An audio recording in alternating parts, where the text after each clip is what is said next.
Nous baignons dans un monde de microbes, il y en a absolument partout, des milliards à droite à gauche, dans le sol, partout, etc. Là-dessus, la très grosse majorité sont en fait des amis. On en a des milliers de milliards dans l'intestin, par exemple. Mais il y en a qui sont méchants, et ça, ce sont donc les microbes pathogènes, les agents infectieux, qui sont responsables de beaucoup de maladies et beaucoup de morts. Alors face à ça, vous avez à l'intérieur de l'organisme ce qu'on appelle le système immunitaire, une espèce de bazar extrêmement compliqué, fait de milliards de cellules qui circulent dans tous les sens, partout, tout le temps, de jour, de nuit, quand vous dormez, etc., qui surveillent tout l'organisme dans tous ses détails, partout.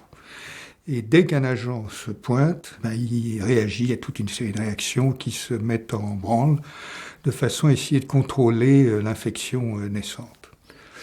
Et ce qu'il faut bien comprendre, c'est qu'il y a une espèce de sport qui se joue des deux côtés. D'un côté, le système immunitaire, qui réagit avec une puissance parfois extraordinaire. De l'autre, les agents infectieux, qui, eux, se développent généralement plus rapidement. Et puis, il y a l'autre jeu, qui est un jeu plus subtil, c'est que ce sont toutes les stratégies d'échappement qui font qu'un virus, par exemple, peut muter, comme on dit, donc il change de façon à échapper au système immunitaire. C'est le cas du virus du sida. Il n'arrête pas de changer, et du coup, le système immunitaire s'épuise pour essayer de trouver la bonne solution. Il ne la trouve jamais, en réalité. Et c'est pour ça que le virus du sida est tellement, tellement dangereux. Et en réalité, on a trouvé des médicaments, mais pour l'instant, on n'a pas trouvé de vaccin. Ce que fait un vaccin, c'est qu'il trompe le système immunitaire, en réalité. C'est un agent infectieux qui n'est pas infectieux, si vous voulez. C'est donc, il en a la forme, il en a tout ce qu'il voulait, il en a quelques caractéristiques, suffisamment pour déclencher la réaction immunitaire qui va nettoyer un agent infectieux. Mais en fait, ce qui est important, c'est que cette réaction immunitaire, elle a une mémoire. Et donc, quand vous avez été vacciné, par exemple, contre la grippe, 6 mois, 1 an après, ça fonctionne toujours.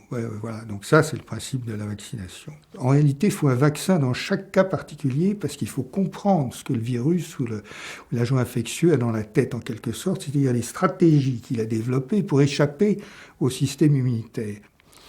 Donc ces vaccins, ça a l'air simple, mais en fait, c'est très compliqué à mettre au point. Pour vous donner la moyenne aujourd'hui, en gros, il faut 15 ans pour mettre au point un seul vaccin, et parfois c'est 20 ans, et parfois c'est plus.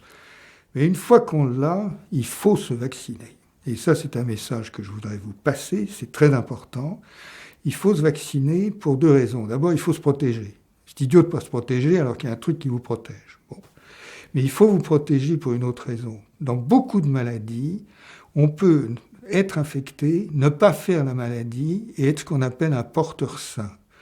Donc on est sain parce qu'on n'est pas malade, mais on porte la maladie, c'est-à-dire que les parents peuvent infecter leurs enfants. Et vous pouvez infecter vos proches. Et donc il y a un véritable devoir d'altruisme de se vacciner pour éviter de filer la maladie aux autres. Alors dans ce domaine, il y a quelque chose de neuf et de très excitant, comme diraient les chercheurs, et de très important surtout, c'est qu'on commence à trouver des vaccins contre certains cancers. Pourquoi ? Parce que les cellules cancéreuses, ce sont des cellules qui sont anormales.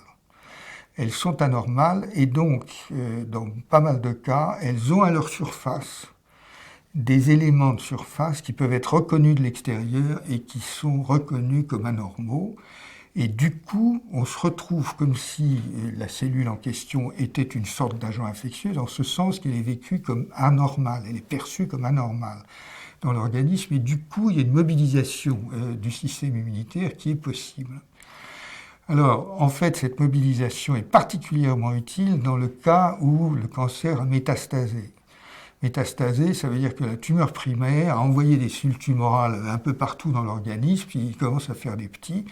Et à ce moment-là, bien entendu, par exemple, la chirurgie ne peut plus rien, quoi. Donc voilà. Donc le système immunitaire qui est partout est un excellent élément, un excellent système pour essayer de résoudre ce problème. Et donc arriver à activer le système immunitaire pour nettoyer ou prévenir ces métastases, c'est un des très grands espoirs de la médecine de demain.